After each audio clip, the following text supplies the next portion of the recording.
Hello students, welcome to Carbon Classes. आज मैं फिर आप लोगों के लिए लेकर आई हूँ द प्लांट किंगडम का the next one topic that is Thallophyta. क्योंकि हम लोगों ने बेसिक ऑफ प्लांट किंगडम कर लिया है, ठीक है। तो आज हम लोग थैलोफाइटा को लेकर के थोड़ा ब्रीफ डिस्क्रिप्शन देखते हैं कि ये थैलोफाइटा वर्ग है क्या। ओके, तो थैलोफाइटा वर्ग एक ऐसा कैटेगरी है जो कि ऑलमोस्ट कि ये सबसे पहले आया था, प्रिमिटिव था। ओके, प्रिमिटिव था। ये वो प्लांट्स हैं जो कि इस वर्ल्ड पर सबसे पहली बार आए थे, Thallophyta that is called algae. Okay, इसमें कौन से ग्रुप हम लोग इंक्लूड करते हैं? एल्गी ग्रुप को हम लोग इंक्लूड करते हैं। तो थैलोफाइटा को आज हम लोग ब्रीफली डिस्क्राइब करते हैं। थैलोफाइटा, ओके, थैलोफाइटा मेनली मतलब इसमें कौन से ग्रुप है? दैट इज एल्गी है इसमें। ओके, एल्गी जो कि क्रिप्टोजेम्स में सबसे फर्स्ट ग्रुप आता है। ओके, क्रिप्टोजेम्स मीन्स जो कि मैंने आप लोगों को पहले भी बताया था, विदाउट सीड। कौन से प्लांट्स हैं ये? विदाउट सीड हैं ये। ओके, तो ये एल्गी ग्रुप एक ऐसा ग्रुप है जिसमें लगभग सभी तरह के मतलब एल्गी को इंक्लूड किया जाता है। ओके, वो एल्गी भी कई तरह के होते हैं, वो सारे टाइप्स हम लोग पढ़ने वाले हैं। तो जो इनका भी ग्रुपिंग किया गया, इन थैलोफाइट्स का भी जो ग्रुपिंग किया गया वो भी कुछ बेसिस पर किया गया था, ठीक है। According to pigment content pigment, ठीक है, मतलब कैसे कलर के वो हैं उसको लेकर के किया गया था ग्रुपिंग। फिर हमारे एनसीईआरटी में एक टर्म दिया गया है, इसका क्लासिफिकेशन दिया गया है, एल्गी का क्लासिफिकेशन, ठीक है। उस क्लासिफिकेशन के अकॉर्डिंग हम लोगों का एक नीट में बहुत ही बेहतरीन क्वेश्चन आता है कि एल्गी को, डिफरेंट एल्गीज का डिवीजन कौन से बेसिस पर किया गया था। तो बेसिस उसका था, एक्चुअली में उसका बेसिस था सबसे पहले तो मेजर पिगमेंट्स के बेसिस पर किया गया था, ठीक है। सबसे पहला कारण था मेजर पिगमेंट्स, क्योंकि एल्गीज वेराइटीज़ ऑफ प्लांट्स हैं, ठीक है, वेराइटीज़ ऑफ प्लांट्स हैं जो कि अलग अलग कलर्स के दिखाई देते हैं। इवन वो ब्राउन होते हैं, रेड होते हैं, ग्रीन होते हैं, येलो होते हैं, हर कलर्स के वो दिखाई देते हैं, ठीक है। तो एक्चुअली में जो उनका क्लासिफिकेशन किया, उनका जो डिवीज़न किया जाता है वो पिगमेंट कंटेंट के ऊपर किया जाता है, और नेक्स्टली उसका मतलब जो भी क्लासीफाई उनको किया जाता है वो स्टोर्ड फूड के ऊपर किया जाता है, और साथ ही साथ सेल वॉल मटेरियल के ऊपर भी किया जाता है। Okay, cell wall material. और हमारे एनसीईआरटी में जिस तरह का एक ब्लॉग दिया हुआ है उसे आप लोग देखिएगा, उस ब्लॉग में दिया गया है कि किन किन कारणों से इनका डिवीज़न किया गया था, ठीक है। Cell wall, flagellar number, habitat, stored food, मतलब मेन जो कारण था वो कारण क्या था? इसका major pigment, then stored food और then cell wall material. Okay, ये तीन इसका मेन कारण था इनका डिवीज़न करने का। लेकिन सबसे पहले हम लोग किस टॉपिक पर चलेंगे? एल्गी में सबसे पहले हम लोग चलेंगे कि एल्गी का बॉडी ऑर्गेनाइजेशन कैसा होता है। तो जस्ट आई से इन माई लास्ट वीडियोज़ मैंने आपको जिस तरह से बताया था उस तरह से आप लोग समझ ही गए होंगे कि एल्गीज को किस तरह का, एल्गीज में किस तरह का बॉडी ऑर्गेनाइजेशन होता है। सबसे पहली बात कैसा होता है, सिंस कि वो प्रिमिटिव थे, यानी कि उनका बॉडी ऑर्गेनाइजेशन कैसा होगा? उनका बॉडी ऑर्गेनाइजेशन हेप्लॉइड होगा, ठीक है। तो हेप्लॉइड बॉडी ऑर्गेनाइजेशन होगा, इनका बॉडी ऑर्गेनाइजेशन हेप्लॉइड होता है, ठीक है। और हेप्लॉइड होता है यानी कि इनमें जो साइकिल चलेगा, इनका जो पूरा लाइफ साइकिल चलेगा वो कैसा साइकिल चलेगा? That is haplontic life cycle चलेगा। आप लोग मेरा लास्ट वीडियो फॉलो कर सकते हैं, ठीक है। तो क्या है हेप्लॉन्टिक लाइफ साइकिल?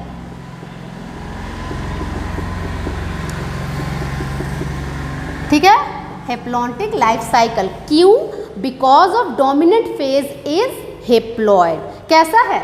हेप्लॉइड जो बॉडी पार्ट है वो है डोमिनेंट, ठीक है। इन द केस ऑफ एल्गी जो बॉडी डोमिनेंट है, जो बॉडी पार्ट वो हेप्लॉइड है, ठीक है। इसलिए इसमें हेप्लॉन्टिक लाइफ साइकिल चलेगा, ठीक है। अब हम लोग कुछ बेसिक की ओर चलते हैं एल्गीज के। एल्गी के स्टडी को हम लोग क्या कहते हैं? That is called phycology. Phycology, okay. Algae की स्टडी को हम लोग फाइकोलॉजी कहते हैं। और ये फाइकोलॉजी वर्ड, इसके लिए कुछ टर्म्स है। Phycology the subject which deals with the study of algae. इनमें कुछ साइंटिस्ट का नाम भी दिया गया है, वो साइंटिस्ट का नाम एक्चुअली में हमारे एनसीईआरटी में मेंशन नहीं है, बट कुछ एक्स्ट्रा नॉलेज ये आप लोग के लिए जरूरी है। तो फादर ऑफ फाइकोलॉजी कौन थे? फ्रिश बोल करके एक साइंटिस्ट थे, okay, Fritsch, father of phycology, okay. इसको हम लोग थोड़ा सा रीड कर लेते हैं फाइकोलॉजी के बारे में। और फाइकोलॉजी क्या है? Study about algae. फाइकोलॉजी क्या है? Study about algae. Okay, study about algae. Nextly हम लोग क्या इसमें करेंगे? दैट इज एल्गी का कुछ कॉमन कैरेक्टर्स करेंगे। ओके, कुछ कॉमन कैरेक्टर्स में आप लोग ऐसे कॉमन थिंग्स तो जान ही चुके हैं कि हैप्लॉन्टिक इसका लाइफ साइकिल होता है, और मैंने इसमें और भी डिटेल आप लोग को अपने लास्ट वीडियो में बताया था कि ये जो हैप्लॉन्टिक लाइफ साइकिल होता है इसमें इसका एक बहुत बड़ा खासियत होता है कि एल्गीज डिप्लॉयड बॉडी ज़्यादा देर तक बेयर नहीं कर सकते हैं। ओके, एल्गीज में क्या होता है कि डिप्लॉयड बॉडी ज़्यादा देर तक ये बेयर नहीं कर सकते हैं, ये सिर्फ एक सेल स्टेज तक रहता है। इसमें डिप्लॉयड बॉडी कब तक रहता है? In case of algae diploid body means sporophyte. Sporophyte bear only one celled stage, that is called zygote। Okay, जैसा कि मैंने अपने लास्ट वीडियो में आपको बताया है कि जाइगोट के रूप में बस ये वन सेल्ड स्टेज बेयर किए रहता है, और उसके बाद क्या हो जाता है? ये जाइगोटिक मियोसिस करता है। क्या करता है? जाइगोटिक मियोसिस करता है। मतलब कि ये जाइगोट एम्ब्रियो डेवलपमेंट को लीड नहीं करता है, ये जाइगोट क्या किया? अपने आप में मियोसिस कर दिया, जिसके कारण ये जो स्पोरोफाइटिक कंडीशन था वो सिर्फ एक सेल तक ही सीमित रह गया। उसके बाद आगे फिर से हेप्लॉयड हेप्लॉयड हेप्लॉयड, सब कुछ क्या में बदल गया? हेप्लॉयड में बदल गया। मतलब उसका बॉडी फिर से हेप्लॉयड जनरेशन में चला गया। ठीक है, ये एकदम क्लियरली समझिएगा। मैं कोशिश करूँ कि आप लोग को एकदम क्लियर विजुअलाइजेशन करा पाऊँ कि आप लोग समझ पाइए कि क्या है ये टॉपिक एल्गी। ओके, तो लाइफ साइकिल से रिलेटेड तो हम लोगों ने कर ही लिया है, बट इसमें कुछ और टर्म्स है जो हमें जानना जरूरी है। ठीक है, तो एल्गी के बारे में और क्या टर्म्स हैं? ये खास करके एल्गीज जो होते हैं ये खास करके कैसे ऑर्गेनिजम्स हैं? एक्वाटिक हैं। ठीक है, क्योंकि आप लोगों ने जाना था कि प्रिमिटिव जो ऑर्गेनिजम्स आते हैं वो मोस्टली एक्वाटिक होते हैं। तो ये जो ऑर्गेनिजम्स है, क्या ये लैंड प्लांट्स होंगे? नहीं, ये हमेशा एक्वाटिक होंगे। ठीक है, एक्वाटिक प्लांट्स होंगे। ओके, एक्वाटिक होंगे, और साथ ही साथ ये कई बार अकेले भी रहते हैं, कई बार ये कॉलोनीज में भी रहते हैं। ठीक है, अकेले भी रहते हैं एंड कॉलोनीज में भी रहते हैं। ये फिलामेंट लाइक स्ट्रक्चर्स हैं। कैसे स्ट्रक्चर्स हैं? ये फिलामेंट लाइक स्ट्रक्चर्स हैं। ओके, फिलामेंट लाइक स्ट्रक्चर्स हैं। आप लोग नाम पहले से जानते होंगे, दैट इज स्पाइरोगाइरा, और क्या हम लोग कह सकते हैं एल्गी के लिए हम लोग ब्लू ग्रीन एल्गी का नाम ले सकते हैं। ठीक है, कई सारे नेम्स हैं जो एल्गीज में आते हैं। ठीक है, वो कैसे होते हैं? फिलामेंट लाइक स्ट्रक्चर्स होते हैं। कई एल्गीज यूनिसेलुलर्स होते हैं, कई एल्गीज मल्टीसेलुलर्स भी होते हैं। ठीक है, कई एल्गीज होते हैं जो डिफरेंट वर्क्स में काम आते हैं। ठीक है, हम लोग इस एनसीईआरटी में अपने 11th के सिलेबस में बहुत कुछ पढ़ने वाले हैं एल्गी को लेकर के। अभी तो फिलहाल हम लोग बेसिक कर रहे हैं। ठीक है, तो क्या है? एल्गीज यूनिसेलुलर्स भी मिलते हैं, एल्गीज मल्टीसेलुलर्स भी होते हैं। ठीक है, और एल्गीज कॉलोनियल भी रहते हैं और अकेले भी रहते हैं। ठीक है, कुछ इसका स्पेशलिटी है एल्गीज का। दूसरी बात, एल्गीज की अगर हम लोग रिप्रोडक्शन की बात करें, रिप्रोडक्शन, तो एल्गीज का रिप्रोडक्शन क्या होगा? उसकी क्या खासियत होगी रिप्रोडक्शन की? क्या एल्गीज एसेक्सुअली रिप्रोड्यूस करेगा या एल्गीज सेक्सुअली रिप्रोड्यूस करेगा? क्या आंसर आएगा? तो एल्गीज को लेकर के हम लोग देखते हैं कि ये एसेक्सुअली भी रिप्रोड्यूस करते हैं। ठीक है, एसेक्सुअली भी करते हैं। एसेक्सुअल में टर्म क्या आता है हमारा? अगर ये फिलामेंट लाइक हैं, जैसा कि स्पाइरोगाइरा का नाम आप लोगों ने पहले कभी सुना होगा कि एसेक्सुअल रिप्रोडक्शन में एक टर्म आता है that is called fragmentation. Fragmentation ये क्या करता है? फ्रेगमेंट्स बनाता है। ठीक है, फ्रेगमेंटेशन। तो फ्रेगमेंटेशन किस में होता है? जनरली ये मल्टी सेलुलर एल्गीज में होता है फ्रेगमेंटेशन। ओके, बॉडी पार्ट उसका डिटैच होके फिर से फ्रेगमेंट बना लेता है, फिर से फिलामेंट बना लेता है। ठीक है, तो इसे हम लोग कहते हैं फ्रेगमेंटेशन। और इसके साथ साथ इसमें और क्या होता है? इसमें बाइनरी फिशन भी होता है। ठीक है, इस एल्गीज में बाइनरी फिशन भी होता है। अगर एल्गी हमारा यूनिसेलुलर है तो सिंपल सी बात है उसमें बाइनरी फिशन भी हो सकता है, may be the possibility of binary fission, ठीक है, क्योंकि यूनिसेल एक सेल का बना हुआ एल्गी है तो वो तो बाइनरी फिशन ही करेगा ना, सिंपल सी बात, तो बाइनरी फिशन ही करेगा, ठीक है। तो ये तो टर्म्स है कुछ एसेक्सुअल रिप्रोडक्शन के, लेकिन इसके साथ साथ अगर इसमें एग्जाम्पल्स मैं पूछूँ आप लोगों से तो क्या आंसर आ जाएगा? फ्रेगमेंटेशन के लिए हम लोग स्पाइरोगाइरा का आंसर कर सकते हैं, वो हमारा हम लोगों ने छोटी क्लासेस में भी पढ़ा था, और बाइनरी फिशन के लिए हम लोग एग्जाम्पल दे सकते हैं क्लोरेला, ठीक है, बाइनरी फिशन के लिए हम लोग एग्जाम्पल दे सकते हैं chlorella. Chlorella is a unicellular algae, ठीक है, यूनिसेलुलर होता है, काफ़ी इंपॉर्टेंट थिंग है क्लोरेला। क्लोरेला को हम लोग और डिटेल्स पढ़ेंगे, ठीक है, अभी तो बेसिक चल रहा है हमारा। तो नेक्स्टली क्या है हमारा? The sexual reproduction. अब हम लोग सेक्सुअल रिप्रोडक्शन की बात करते हैं। सेक्सुअल रिप्रोडक्शन में क्या हुआ एल्गी में, क्या स्पेशलिटी है? तो ये जो हम लोग अब तक कर रहे थे कि हेप्लॉन्टिक लाइफ साइकिल चल रहा है और इसमें ये जाइगोटिक मियोसिस हो रहा है, यानी कि ये आखिर कैसे हुआ जाइगोटिक मियोसिस? क्या इसमें सिंगेमी हुआ था इस प्रोसेस में? क्या इसके लाइफ साइकिल में सेक्सुअल रिप्रोडक्शन हुआ था, गैमेट्स का फ्यूजन हुआ था?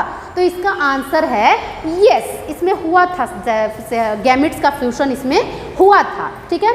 तो एज पर माय वीडियोस मैंने जैसा कि आप लोगों को बताया है कि इसमें सिंगेमी हुआ, तो सिंगेमी हुआ यानी कि इसमें सेक्सुअल पार्ट्स मौजूद हैं, ओके, यानी कि इसमें सेक्सुअल पार्ट्स मौजूद हैं, तो इसका मतलब ये है कि इसमें सेक्स गैमेट्स मौजूद हैं, ओके, इसमें गेमिटोफाइट ने गैमेट बनाया, ठीक है, गेमिटोफाइट ने गैमेट बनाया। तो बात ये आ जाती है कि ये गैमेट प्रोडक्शन का काम कहाँ से स्टार्ट हुआ, ठीक है, तो गैमेट प्रोडक्शन का काम एक्चुअली में ये थैलोफाइटा से ही स्टार्ट हो चुका था, ठीक है। गैमेट इसमें जो बनता है सेक्सुअल रिप्रोडक्शन में, इसमें 2 गैमेट बनता है, that is male and female, ठीक है। मेल सेक्स ऑर्गन जो होता है वो कहलाता है एंथेरिडिया, एंथेरिडिया, और फीमेल सेक्स ऑर्गन जो होता है वो कहलाता है दैट इज ऊगोनियम, ऊगोनियम, ठीक है। एंथेरिडियम कहते हैं इसको, एंथेरिडिया नहीं कहते हैं, एंथेरिडियम, ठीक है। ये क्या है? ये है ऑर्गन, एक तरह से ऑर्गन। ये क्या बनाएगा? ये बनाएगा हमारा मेल और फीमेल गैमेट्स, ठीक है। तो एंथेरिडियम क्या बनाएगा? एंथेरिडियम बनाएगा द एंथेरोजोइड,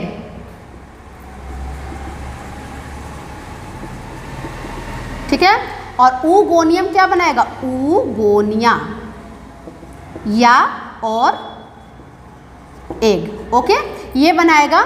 ये है, ये दोनों ही टर्म्स इसमें क्या होता है इंपॉर्टेंट, इसमें हम लोग को क्या पढ़ना है कि ये दोनों ही जो मेल एंड फीमेल पार्ट्स हैं, ये दोनों ही male and female parts in the case of algae jacketless होते हैं, ठीक है। कैसे होते हैं? जैकेट लेस होते हैं, ये टर्म आप लोग को लर्न करना है, जैकेट लेस होते हैं, ठीक है, जैकेट लेस। लेकिन हम लोग एक एल्गी इसमें एक्सेप्शन पढ़ते हैं, दैट इज कारा एल्गी, वो उसको हम लोग स्टोन वर्ट के नाम से जानते हैं, ठीक है। जैकेट लेस है ये, जैकेट लेस मीन्स कि इसका सेफ्टी बहुत कम है, ठीक है। इसका जो mail and female sex organs हैं, सेक्स पार्ट्स हैं, वो जैकेट लेस है, जिसके कारण वो काफ़ी कमज़ोर टाइप के होते हैं, ठीक है, तो स्ट्रॉन्गनेस नहीं है। But in the case of कारा एल्गी, कारा भी एक एल्गी है, कारा एल्गी को हम लोग कहते हैं स्टोन,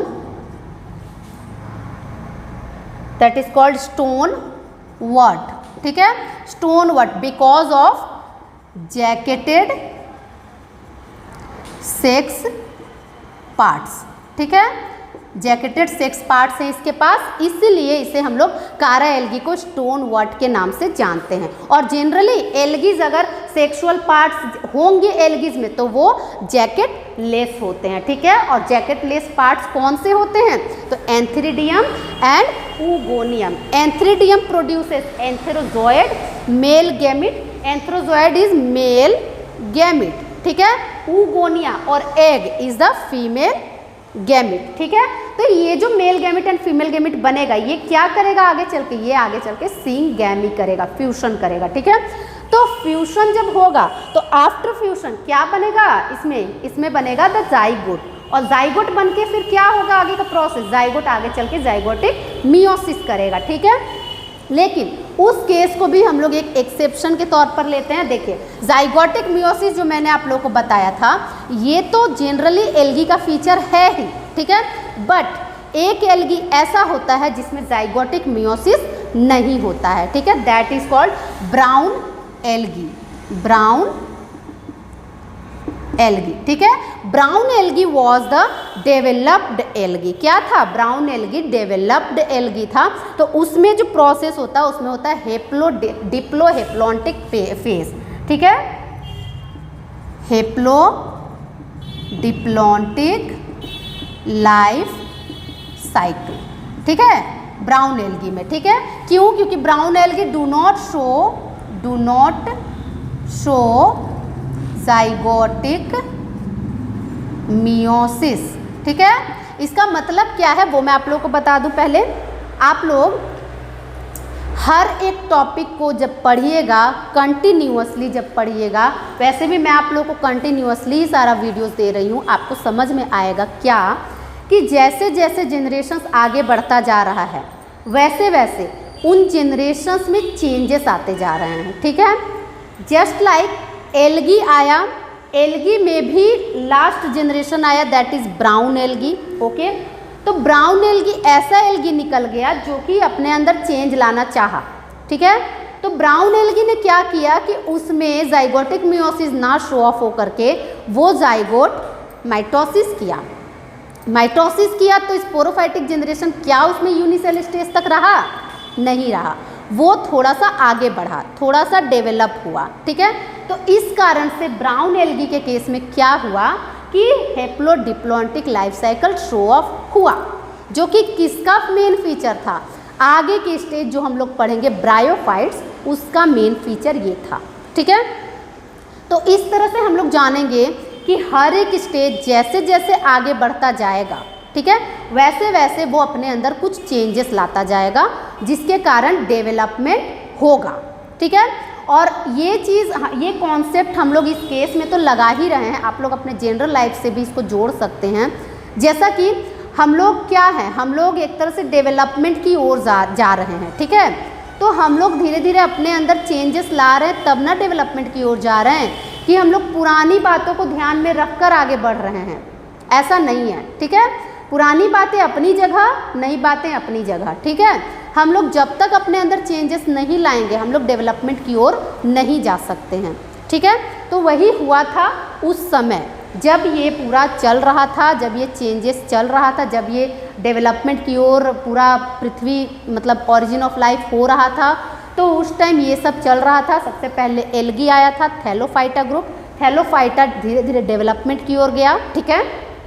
थैलोफाइटास में भी हम लोग कई तरह के ग्रुप्स को पढ़ेंगे, दैट इज क्लोरोफाइटा, रोडोफाइटा, फियोफाइटा, कई सारे टर्म्स को हम लोग पढ़ेंगे। उन सारे टर्म्स में हम लोग पढ़ेंगे कि उनका जो डिवीज़न किया गया था वो अकॉर्डिंग टू, जैसा कि मैंने फर्स्टली बताया आपको, अकॉर्डिंग टू कंटेनिंग पिगमेंट, ठीक है। दूसरा according to cell wall material, ठीक है। और the third one is according to जो फूड जो बनता है, स्टोर्ड फूड, ठीक है, स्टोर्ड फूड। इन तीनों, ये तीनों मेन कारण थे, इन तीनों कारणों से उनका क्लासिफिकेशन किया गया था, ठीक है। तो इन तीनों को ही हम लोग ध्यान में रख के अगली बार ये टॉपिक पढ़ेंगे। नेक्स्टली हम लोग इसमें और क्या जानेंगे कि इसमें जो गैमेट्स होते हैं, गैमेट्स के बारे में भी एक इम्पॉर्टेंट चीज़ है जो हम लोग करेंगे। क्या है गैमेट्स का इम्पॉर्टेंट टर्म, वो देखिए। जो गैमेट्स होते हैं वो डिफरेंट टाइप्स के होते हैं, ओके। डिफरेंट टाइप्स के मतलब कि क्या है वो मैं बताती हूँ आपको एकदम सिंपल वे में। ऐसे ये वाला लेक्चर मैं ऑलरेडी दे चुकी हूँ प्रोटिस्टा के केस में आप लोगों को, ठीक है। प्रोटिस्टा के केस में मैं ये लेक्चर दे चुकी हूँ, that is isogamous, एनिसोगेमस and oogamous, ठीक है। ये जो फ्यूजन ऑफ गैमेट होता है वो किस किस तरह का होता है, आइसोगेमस, देन एनिसोगेमस, देन गैमस। ठीक है, ये 3 तरह का फ्यूजन ऑफ गैमेट्स होता है। आइसोगेमस जो गैमेट्स का फ्यूजन होता है उसमें क्या होता है कि गैमेट्स जो भी हैं वो सेम टाइप के हैं। ठीक है, सेम टाइप के गैमेट्स का फ्यूजन हुआ। ठीक है, और वही एनिसोगेमस में क्या है कि 2 डिफरेंट टाइप के गैमेट्स हैं, बट उसमें क्या है सिर्फ 2 डिफरेंट टाइप के गैमेट्स हैं। ठीक है, और तीसरे में क्या है ऊगेमस में कि जो 2 डिफरेंट टाइप के गैमेट्स हैं उसमें मेल जो है वो male smaller than female gamete है। ठीक है, male smaller than female gamete है, और वो भी मेल जो होता है वो मोटाइल होता है और फीमेल जो होता है वो नॉन मोटाइल होता है। ठीक है, ये तो था ये गैमेट्स के फ्यूजन का टॉपिक, आइसोगेमस, एनिसोगेमस एंड ऊगेमस। ठीक है, अब आप लोग इस एल्गी एंड थैलोफाइटा का कुछ एग्जांपल्स भी देख लीजिए। ठीक है, जैसा कि मैंने फर्स्टली इस चैप्टर को स्टार्ट करने से पहले आप लोग को बोला था कि ये जो टर्म्स हैं, ये जो हम लोग पढ़ते हैं, एक्चुअली में ये एक्चुअल डिस्क्रिप्शन करेगा हर एक कैटेगरी को। ठीक है, हर एक कैटेगरी को एक्चुअली डिस्क्राइब करेगा। ये पूरा डिवीज़न जो भी क्लासिफिकेशन टर्म है ये पूरा एक्चुअली में डिस्क्राइब करेगा कि सच में कौन सा टर्म किस में जाएगा। ठीक है, तो जैसा कि मैंने बोला कि algae are green type of organisms, green type of plants जो भी मतलब फोटोसिंथेसिस करते हैं। ठीक है, एल्गीज का खासियत क्या है कि वो फोटोसिंथेसिस करते हैं और प्रिमिटिव ऑर्गेनिजम्स हैं, प्रिमिटिव प्लांट लाइक स्ट्रक्चर्स हैं और बॉडी उसका जो है वो हेप्लॉइड है। ठीक है, ये सब इसकी खासियत है एल्गीज के। तो एल्गीज के लिए हम लोग क्या टर्म्स को यूज़ कर सकते हैं, जो कि हम लोगों ने प्रोटिस्टा में भी पढ़ा था टर्म्स। प्रोटिस्टा में हमने डाइनोफ्लेजिलेट्स पढ़े थे, डाईएटम्स पढ़े थे, और ये सब आखिर हम लोगों ने इसे प्रोटिस्टा में डाला। ठीक है, क्यों? क्योंकि ये यूनिसेलुलर्स थे। लेकिन अब ये कहाँ आ जाएगा, अब ये एल्गीज में आ जाएंगे। ठीक है, तो इसमें हम लोग अगर एग्जाम्पल और ऑफ एल्गी करें, एग्जाम्पल्स ऑफ एल्गी अगर हम लोग करें तो इसमें हर एक वो नाम आ जाएगा जो ग्रीन टाइप का है और प्रिमिटिव है। ठीक है, और साथ ही साथ जो हेप्लॉइड बॉडी का है। ठीक है, तो इसमें हम लोग डाइनोफ्लेजिलेट्स को भी डाल सकते हैं, इसमें हम लोग डाई एटम्स को भी डाल सकते हैं, इसमें डिफरेंट एल्गीज को भी हम लोग डाल सकते हैं, that is spirogyra, chlorella, that is Ulothrix, और भी बहुत कुछ। ठीक है, एक्सेट्रा, और भी बहुत कुछ इसमें हम लोग डाल सकते हैं एल्गीज में। तो ये सारे एल्गीज को हम लोग एक्चुअली में डिटेल्स पढ़ेंगे, अपने डिफरेंट कैटेगरीज में पढ़ेंगे। ओके, तो इस तरह से हम लोगों ने एल्गीज के बारे में टर्म कंप्लीट कर लिया है। थैलोफाइटा को हमने कंप्लीट कर लिया है। ये एल्गीज का ग्रुपिंग क्यों हुआ था, किस तरह से हुआ, ये हम लोगों ने कर लिया है कंप्लीट। ठीक है, और जो भी इंपॉर्टेंट टॉपिक्स है थैलोफाइटा से रिलेटेड वो मैंने आपको बता दिया है। अब अगले क्लास में हम लोग थैलोफाइटा का डिफरेंट ग्रुपिंग्स करेंगे। ओके, तो अगर आपको वीडियो पसंद आए तो इसे लाइक ज़रूर कीजिएगा। Thank you.